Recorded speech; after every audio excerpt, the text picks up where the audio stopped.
সুপ্রিয় দর্শক, স্বাগতম জানাচ্ছি সর্বশেষ আপডেট বাংলা সংবাদে। শুরুতেই জানিয়ে দেব সংবাদ শিরোনাম, এরপর থাকছে বিস্তারিত। শুরুতেই জানিয়ে দেব রিফাইন্ড আওয়ামী লীগের প্রত্যাবর্তন, নেপথ্যের বড় খেলোয়াড় খলিলুর রহমান। বিস্তারিত থাকছে প্রতিবেদনে।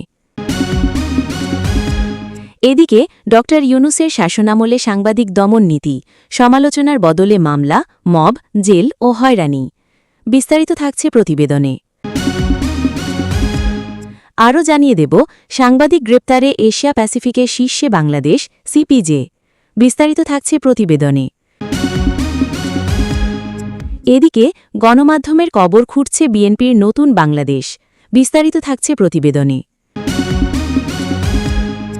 আরও জানিয়ে দেব মাইলস্টোনের দগ্ধ শিশুদের চিকিৎসায় ড সামন্ত লালকে আসতে দেয়নি ইউনূস সরকার। বিস্তারিত থাকছে প্রতিবেদনে। এদিকে রাজনীতি নিষিদ্ধের দাবিতে মধ্যরাতে উত্তাল ইডেন কলেজ, গেটে বিক্ষোভ শিক্ষার্থীদের। বিস্তারিত থাকছে প্রতিবেদনে। আরও জানিয়ে দেব চাঁদা দাবির অভিযোগে সাবেক ছাত্রদল নেতা গ্রেপ্তার। বিস্তারিত থাকছে প্রতিবেদনে। আরও জানিয়ে দেব নিষিদ্ধ ছাত্রলীগ নেতা প্রমোশন পেয়ে মহানগর ছাত্রদলে। বিস্তারিত থাকছে প্রতিবেদনে। এদিকে সড়কের সরকারি গাছ কাটার অভিযোগ যুবদল নেতার বিরুদ্ধে। বিস্তারিত থাকছে প্রতিবেদনে। এবং সর্বশেষ জানিয়ে দেব জুলাই সনদ ও সাংবিধানিক সংস্কার ইস্যুকে সরকার ছলচাতুরি করছে। বিস্তারিত থাকছে প্রতিবেদনে। সুপ্রিয় দর্শক, এতক্ষণ শুনছিলেন সংবাদ শিরোনাম, এবারই শুনবেন বিস্তারিত। তার আগে ভিডিওটি ভালো লাগলে এবং সর্বশেষ আপডেট নিউজ পেতে চ্যানেলটি সাবস্ক্রাইব করুন। ধন্যবাদ। দলটা আওয়ামী লীগ জাতীয় রাজনীতির সঙ্গে অঙ্গাঙ্গিভাবে দলটা বছরের পর বছর জড়িয়েছিল। বিশ্লেষকদের মতে এই দলটিকে বাদ দিয়ে কোনোভাবেই বাংলাদেশের রাজনীতি সম্ভব নয়। বিএনপি ক্ষমতায় আসীন হওয়ার পিছনে আওয়ামী লীগের একটি বড় ভূমিকা রয়েছে বলে মনে করা হচ্ছে। নির্বাচনী প্রচারের সময় বিএনপি নেতাদের সঙ্গে প্রচারমঞ্চে আওয়ামী লীগের প্রথম সারির বেশ কয়েকজন নেতাকে দেখা গিয়েছিল। তারেকের দলের তরফ থেকে আওয়ামী লীগারদের কাছে ভোট চাওয়া হয়েছিল। তারা যে এই বিপুল পরিমাণে ভোট পেয়েছে তার একটা বড় কারণ আওয়ামী লীগের ভোটের একটি বিরাট অংশ বিএনপির ভোট বাক্সে পড়েছে। বিএনপি সরকার গঠন করেছে, তারেক রহমান প্রধানমন্ত্রী পদে আসীন হয়েছেন, জামায়াত প্রধান বিরোধী দল হিসেবে আত্মপ্রকাশ করেছে। এখন সেই প্রশ্নটা নিয়ে চর্চা শুরু হয়েছে, আওয়ামী লীগ কবে ফিরবে? যদি ফেরে কিভাবে তাদের প্রত্যাবর্তন ঘটবে? হাসিনাই বা দেশে ফিরবেন কবে? তারেক রহমান কি তাকে এবং তার দলকে ফিরিয়ে নিয়ে আসার কোনো ব্যবস্থা করবে? আওয়ামী লীগ ফিরবে না এত হতে পারে না, তারা ফিরবে, তবে ভিন্ন রূপে। এই ব্যাপারে বড় ভূমিকা নিতে চলেছেন খলিলুর রহমান, এমনটাই মনে করছে রাজনৈতিক বিশ্লেষকদের একাংশ।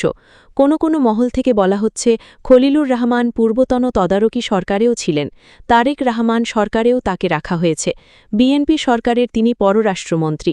কোনো কোনো প্রান্ত থেকে বলা হচ্ছে খলিলুর রহমান আসলে ডিপ স্টেটের প্রতিনিধিত্ব করছে। জাতীয় রাজনীতিতে আওয়ামী লীগকে ফিরিয়ে আনার বিষয়ে ডিপ স্টেট এবং খলিলুরের মধ্যে একটি গোপন রফা হয়েছে বলে অনেকে মনে করছে। তাই হাসিনার দলের প্রত্যাবর্তন হবে শুদ্ধিকরণের মধ্যে দিয়ে। কোনো কোনো বিশ্লেষকদের মতে ডিপ স্টেটের সঙ্গে এই খলিলুরের রীতিমতো যোগাযোগ রয়েছে।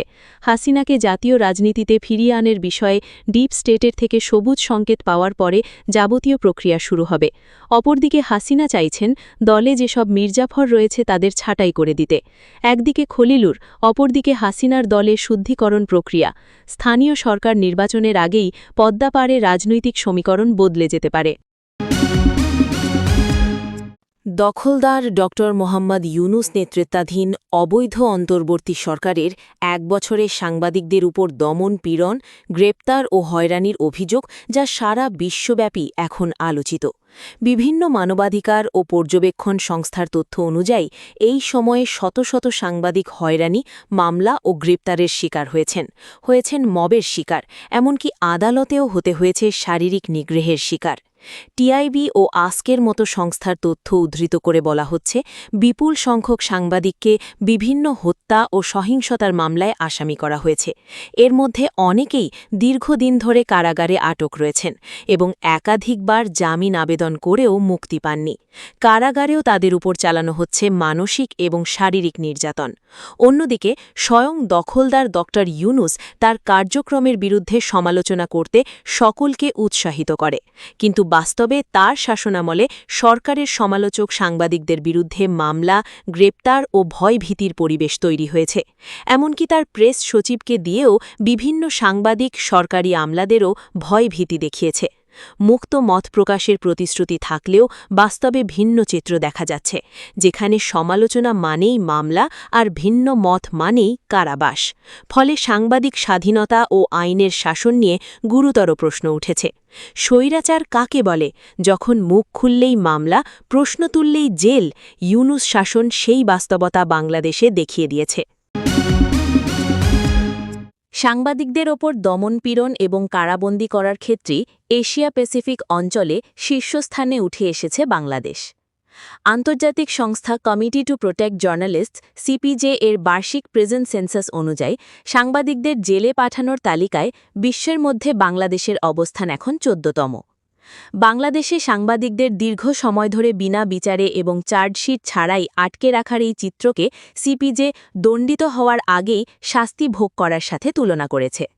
সম্প্রতি ৭১ টিভির সাবেক প্রধান সম্পাদক মোজাম্মেল হক বাবুর জামিন আবেদন হাইকোর্ট খারিজ করে দিয়েছেন। ২০০৭ সালের একটি পুরনো চাঁদাবাজকির মামলায় তাকে গ্রেফতার করা হলেও বর্তমানে তার বিরুদ্ধে মোট ৫টি মামলা চলছে। এর মধ্যে ৪টি ২০২৪ সালের জুলাই-অগস্ট আন্দোলনের সময়কার হত্যা মামলা। মোজাম্মেল বাবু ছাড়াও বর্তমানে কারাগারে আছেন শ্যামল দত্ত, শাকিল আহমেদ, ফারজানা রূপা এবং শওকত মাহমুদ। সিপিজে এর এশিয়া প্যাসিফিক প্রোগ্রামের সমন্বয়ক কুনাল মজুমদার জানিয়েছেন, বাংলাদেশে অনেক সাংবাদিককে প্রায় ৬০০ দিন ধরে কোনো রায় বা চার্জশিট ছাড়াই আটকে রাখা হয়েছে। সংস্থাটি মনে করে, সাংবাদিকদের বিরুদ্ধে ঢালাওভাবে হত্যা মামলা দেওয়া রাজনৈতিক উদ্দেশ্য প্রণোদিত এবং এটি গণমাধ্যমের স্বাধীনতার ওপর গুরুতর আঘাত। কুনাল মজুমদারের মতে, সাংবাদিকতা ত্রুটিপূর্ণ হতে পারে, কিন্তু সেটি কখনোই ফৌজদারি অপরাধ নয়। নেত্র নিউজের নির্বাহী সম্পাদক নাজমুল আহসান এই পরিস্থিতির জন্য দেশের সামগ্রিক রাজনৈতিক মেরুকরণকে দায়ী করেছেন। তিনি জানান, বাংলাদেশে সংবাদপত্রগুলো শুল্ক সুবিধা ও সরকারি বিজ্ঞাপনের জন্য সরকারের ওপর নির্ভরশীল থাকে। এছাড়া ব্যক্তিগত সুযোগ সুবিধার বিনিময়ে অনেক সাংবাদিক ক্ষমতার ঘনিষ্ঠ হওয়ার চেষ্টা করেন, যার ফলে ক্ষমতার পালাবদল হলে তারা প্রতিশোধমূলক রাজনীতির শিকার হন। সম্প্রতি তথ্য ও সম্প্রচার মন্ত্রী জহিরুদ্দিন স্বপন সাংবাদিকদের পেশাগত সুরক্ষা দেওয়ার প্রতিশ্রুতি দিয়েছেন। তবে তিনি এও মনে করিয়ে দিয়েছেন যে কেউ আইনের ঊর্ধ্বে নন। অন্যদিকে প্রধানমন্ত্রীর তথ্য উপদেষ্টা ড জাহেদ উর রহমান মন্তব্য করেছেন যে বিগত সরকারকে টিকিয়ে রাখতে যারা ন্যারেটিভ তৈরি করেছে তাদের অপরাধ বড়, তবে ঢালাও হত্যা মামলা করাটা সমস্যাযুক্ত। রিপোর্টার্স উইদাউট বর্ডার্স এবছর যে সূচক প্রকাশ করেছে তাতে বাংলাদেশ ১৮০টি দেশের মধ্যে ১৫২তম, গত বছরের চেয়ে ৩ ধাপ পেছানো। এবার বাংলাদেশের গণমাধ্যম পরিস্থিতিকে খুবই গুরুতর বলে চিহ্নিত করা হয়েছে। এই সংখ্যাটা নিয়ে বসে একটু ভাবুন, ১৫২। এর মানে পৃথিবীর মাত্র ২৮টি দেশে সাংবাদিকতার পরিস্থিতি বাংলাদেশের চেয়েও খারাপ। আর এই সরকার এবং এই সরকারের বশংবদ গণমাধ্যমের একটা অংশ এটাকে সাফল্য বলে চালিয়ে দেওয়ার চেষ্টা করছে। এই হল বিএনপির নতুন বাংলাদেশ। ১২ই ফেব্রুয়ারি যে নির্বাচনের কথা বলা হচ্ছে সেটা নিয়ে কথা না বললেই নয়। দেশের প্রধান প্রধান রাজনৈতিক দলগুলোকে বাইরে রেখে সাধারণ মানুষের ব্যাপক বয়কটের মধ্যে নিজেদের মধ্যে একটা পাতানো খেলা খেলে যারা ক্ষমতায় বসেছে তারাই এখন দেশের গণমাধ্যমের অভিভাবক সেজে বসে আছে। একটা দল যার জন্ম সেনানিবাসে, যার প্রতিষ্ঠাতা গণতান্ত্রিক প্রক্রিয়াকে পাশ কাটিয়ে ক্ষমতা দখল করেছিলেন, সেই দল এখন গণমাধ্যমের স্বাধীনতা নিয়ে বড় বড় কথা বলছে। এই স্ববিরোধিতাটা দেখতে পাওয়ার জন্য খুব বেশি বুদ্ধির দরকার নেই। আরএসএফ বলছে, রাজনৈতিক প্রেক্ষাপট সূচকে বাংলাদেশের স্কোর ব্যাপকভাবে কমে গেছে। অর্থাৎ সাংবাদিকতার স্বায়ত্তশাসনে রাজনৈতিক সমর্থন নেই, রাষ্ট্রীয় চাপ আছে, ভিন্ন মতকে সহ্য করা হচ্ছে না। এটা নতুন কিছু না। বিএনপির ইতিহাসে গণমাধ্যমের সাথে সম্পর্কটা কখনোই স্বস্তির ছিল না। যারা প্রশ্ন করে, যারা জবাবদিহি চায়, তাদের জন্য পরিবেশ কখনোই অনুকূল রাখা হয়নি। এবারও তার ব্যতিক্রম হয়নি। আর গণমাধ্যমের নিজের দিকটার কথা বললে সেটা আরও বিরক্তিকর। বিএনপির শাসনামলে যে পরিমাণ গুজব, মিথ্যা তথ্য আর পক্ষপাত দুষ্ট সংবাদ পরিবেশিত হচ্ছে, তাতে ১৫২তম স্থানটা আসলে অবাক করার মতো কিছু না। একটা বড় অংশের গণমাধ্যম এখন সংবাদ পরিবেশন করছে না, করছে দলীয় প্রচারণা। সত্য আর মিথ্যার ফারাক যেখানে ঘুচে গেছে, সেখানে গণমাধ্যমের স্বাধীনতার সূচক কমবে না তো বাড়বে নাকি? নেপাল আমাদের চেয়ে ৬৫ ধাপে গিয়ে, ভুটান ২ ধাপ, শ্রীলঙ্কা ১৮ ধাপ। যে দেশগুলোকে আমরা একসময় অবজ্ঞার চোখে দেখতাম, তারা এখন গণমাধ্যমের স্বাধীনতায় আমাদের অনেক পেছনে ফেলে চলে গেছে। আর আমরা পড়ে আছি পাকিস্তানের ঠিক ৫ ধাপ উপরে। পাকিস্তান, যে দেশের রাজনৈতিক কাঠামো, সামরিক হস্তক্ষেপ আর গণমাধ্যমের দুরবস্থা নিয়ে দশকের পর দশক ধরে উদ্বেগ প্রকাশিত হয়েছে। বাংলাদেশে বার্ন ও প্লাস্টিক সার্জারি চিকিৎসার পথিকৃৎ অধ্যাপক ডাক্তার সামন্তলাল সেনকে মাইলস্টোন স্কুলের দগ্ধ শিশুদের চিকিৎসায় অংশ নিতে দেয়নি বিগত অন্তর্বর্তী সরকার। সম্প্রতি ঠিকানায় খালেদ মহিউদ্দিন অনুষ্ঠানে অংশ নিয়ে এই চাঞ্চল্যকর দাবি করেছেন চট্টগ্রাম ৭ আসনের সংসদ সদস্য হুম্মাম কাদের চৌধুরী। হুম্মাম কাদের চৌধুরী জানান, উত্তরার দিয়াবাড়িতে মাইলস্টোন স্কুলের ওপর বিমান বাহিনীর প্রশিক্ষণ বিমান বিধ্বস্ত হওয়ার পর এক ভয়াবহ পরিস্থিতির সৃষ্টি হয়েছিল। সেই মুহূর্তে দগ্ধ শিশুদের জীবন বাঁচাতে এবং বার্ন ইউনিট দ্রুত সুসংগঠিত করতে ডাক্তার সামন্তলাল সেন নিজে থেকে সাহায্যের হাত বাড়িয়েছিলেন। ডাক্তার সামন্তলাল সেনের পক্ষ থেকে আসা সেই প্রস্তাবটি হুম্মাম কাদের চৌধুরী ব্যক্তিগতভাবে অন্তর্বর্তী সরকারের নীতি নির্ধারকদের কাছে পৌঁছে দিয়েছিলেন। তিনি বলেন, উনি বলেছিলেন, বিশাল দুর্ঘটনা ঘটেছে এবং আমি যে কোনোভাবে সহযোগিতা করতে চাই, কিন্তু সরকার সেই প্রস্তাবে কোনো সাড়া দেয়নি। হুম্মাম কাদের চৌধুরী ক্ষোভ প্রকাশ করে বলেন, সরকার কেন তার সাহায্য নেয়নি তা বোধগম্য নয়। তার মতে, ডাক্তার সামন্তলাল সেনের মতো অভিজ্ঞ বিশেষজ্ঞের সহযোগিতা নিলে হয়তো কয়েকটি শিশুর জীবন বেঁচে যেত। সরকারের এই অনীহাকে তিনি ঘাড়তেরামি ও একগুঁয়েমি হিসেবে আখ্যা দেন। তিনি আরও যোগ করেন, অন্তর্বর্তী সরকারের এমন জেদ ও একগুঁয়েমির কারণে বর্তমানে দেশবাসীকে অনেক জায়গায় ভুগতে হচ্ছে। উল্লেখ্য যে, ডাক্তার সামন্তলাল সেন বাংলাদেশে প্রথম বার্ন ইউনিট অর্গানাইজ করেছিলেন এবং এ বিষয়ে তাকে সবাই গুরু হিসেবে মান্য করেন। মাইলস্টোন স্কুল ট্র্যাজেডিতে ২৮ জন শিক্ষার্থী সহ মোট ৩৬ জনের মৃত্যু হয়েছিল। এই ঘটনায় বিশেষজ্ঞ চিকিৎসকের সেবা গ্রহণে অনীহা প্রকাশের বিষয়টি সামনে আসায় সাধারণ মানুষ ও অভিভাবক মহলে নতুন করে বিতর্কের সৃষ্টি হয়েছে। রাজধানীর ইডেন মহিলা কলেজে মধ্যরাতে রাজনীতিমুক্ত ক্যাম্পাসের দাবিকে কেন্দ্র করে উত্তেজনাপূর্ণ পরিস্থিতির সৃষ্টি হয়েছে। শিক্ষার্থীরা বিক্ষোভে নেমে প্রধান গেটের তালা ভেঙে বের হওয়ার চেষ্টা করেন এবং ক্যাম্পাসের রাজনৈতিক প্রভাব বন্ধের দাবি জানান। এ সময় কিছু ব্যানার ও ফেস্টুনে আগুন দেওয়ার ঘটনাও ঘটে। শনিবার ৯ মে রাত ১১টার পর ইডেন কলেজ ও প্রস্তাবিত হজরত রাবেয়া বসরি ছাত্রীনিবাসের শিক্ষার্থীরা একযোগে ক্যাম্পাসে বিক্ষোভ শুরু করেন। পরিস্থিতি দ্রুত উত্তপ্ত হয়ে ওঠে এবং প্রধান গেটের সামনে জড়ো হয়ে তারা নানা স্লোগান দেন। প্রত্যক্ষদর্শীদের তথ্য অনুযায়ী আন্দোলনরত শিক্ষার্থীরা ক্যাম্পাসের কয়েকটি গেট ভেঙে ফেলার চেষ্টা করেন। তাদের প্রধান দাবি ছিল ইডেন কলেজকে সম্পূর্ণভাবে রাজনীতিমুক্ত রাখা এবং শিক্ষার পরিবেশ নিশ্চিত করা। এর আগে সন্ধ্যার পর ইডেন কলেজের গেটে থাকা রাজনীতিমুক্ত ক্যাম্পাস লেখা অংশটি রং দিয়ে মুছে দেওয়া হয়।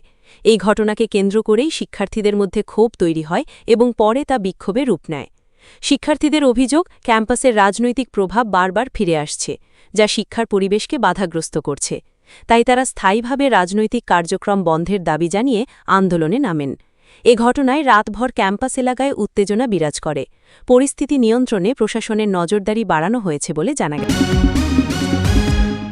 রংপুরের বদরগঞ্জে উপজেলা স্বাস্থ্য কমপ্লেক্সের এক কর্মচারীর করা চাঁদবাজির মামলায় পৌর ছাত্রদলের সাবেক সহসভাপতি জিহাদ সরকার রানাকে গ্রেপ্তার করেছে পুলিশ। তার বিরুদ্ধে মামলা তুলে নিতে স্বাস্থ্য কর্মকর্তাকে অবরুদ্ধ করে রাখার অভিযোগ রয়েছে। শনিবার ৯ মে উপজেলা স্বাস্থ্য ও পরিবার পরিকল্পনা কর্মকর্তার কার্যালয় থেকে তাকে গ্রেপ্তার করে বদরগঞ্জ থানা পুলিশ। উপজেলা স্বাস্থ্য কমপ্লেক্সে আউটসোর্সিংয়ে নিয়োগপ্রাপ্ত কর্মচারী মোসাম্মদ ফাতেমা বেগম বাদী হয়ে মামলাটি করেন।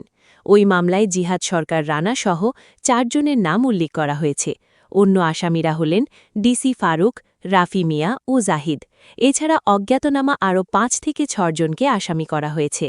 এজাহারে ফাতেমা বেগম অভিযোগ করেন, কয়েকদিন ধরে আসামিরা তার কাছে 50,000 টাকা চাঁদা দাবি করে আসছিলেন। টাকা না দিলে হাসপাতালে চাকরি করতে দেওয়া হবে না বলে তাকে দেখে নেওয়ার হুমকি দেওয়া হয়। অভিযোগে আরও বলা হয়, শনিবার সকালের দিকে হাসপাতাল কোয়ার্টারে থাকা অবস্থায় আসামিরা তার বাসার সামনে গিয়ে গালিগালাজ করেন। এক পর্যায়ে চাঁদার টাকা নিয়ে বাইরে আসতে বলেন। তিনি চাঁদা দিতে অপারগতা প্রকাশ করলে তাকে ধাক্কাধাক্কি করা হয়। এ সময় তাকে রক্ষা করতে গেলে তার নাতি সামিউল ইসলাম স্বপনকে মারধর করা হয়। পরে তার মেয়ে মমতা খাতুন এগিয়ে এলে তাকেও মারধর করা হয় বলে অভিযোগ করেন তিনি। এদিকে উপজেলা স্বাস্থ্য ও পরিবার পরিকল্পনা কর্মকর্তা ডাক্তার মোহাম্মদ আশিকুল আরিফিন বলেন, উপজেলা স্বাস্থ্য ও পরিবার পরিকল্পনা কমপ্লেক্সে আউটসোর্সিংয়ের মাধ্যমে নিয়োগ পাওয়া কর্মচারী ফাতেমা বেগম 3 মাস ধরে বেতন পাচ্ছিলেন না। তিনি হাসপাতালের একটি পরিত্যক্ত ভবনে বসবাস করছিলেন। তার বিরুদ্ধে চুরির অভিযোগ তুলে ডিসি ফারুক, জিহাদ সরকার রানা সহ কয়েকজন 50,000 টাকা চাঁদা দাবি করেন। পরে এ ঘটনায় ফাতেমা বেগম থানায় অভিযোগ দেন। তিনি জানান, শনিবার দুপুরে জিহাদ সরকার রানা ও ডিসি ফারুক সহ 3 ব্যক্তি তার কার্যালয়ে গিয়ে ওই অভিযোগ তুলে নিতে তাকে চাপ দেন। তিনি সেখান থেকে বের হয়ে যেতে চাইলে তাকে অবরুদ্ধ করে রাখা হয়। প্রমোশন পেয়ে নিষিদ্ধ ছাত্রলীগ নেতা রাকিব হোসেন বায়েজিদ এসেছেন কুমিল্লা মহানগর ছাত্রদলের কমিটিতে। তার পদ এখন সহ-সাংগঠনিক সম্পাদক। 2021 সালে রাকিব ছিলেন বরুড়া উপজেলার বাউকসার ইউনিয়নে ছাত্রলীগের যুগ্ম সাধারণ সম্পাদকের পদে। জানা গেছে, 1 মে কেন্দ্রীয় ছাত্রদলের সভাপতি রাকিবুল ইসলাম রাকিব এবং সাধারণ সম্পাদক নাসির উদ্দিন 193 সদস্য বিশিষ্ট কুমিল্লা মহানগর কমিটির অনুমোদন দেন। এই কমিটিতে আরও কয়েকজন নিষিদ্ধ ছাত্রলীগ কর্মীদের স্থান দেওয়া হয়েছে বলে অভিযোগ উঠেছে। নিষিদ্ধ ছাত্রলীগ থেকে আসা বর্তমান ছাত্রদলের কমিটির যুগ্ম সাধারণ সম্পাদক ইরফান কাইফ কাসফি এবং সোহেল রানা শুভ, এই 3 জন নিষিদ্ধ ছাত্রলীগ নেতা ছিলেন। রাকিব হোসেন বায়াজিদ আমার দেশকে বলেন, 2021 সালের ছাত্রলীগের ইউনিয়ন কমিটিতে ছিলাম। তারপর আমি অব্যাহতি দিয়ে ছাত্রদলে চলে এসেছি।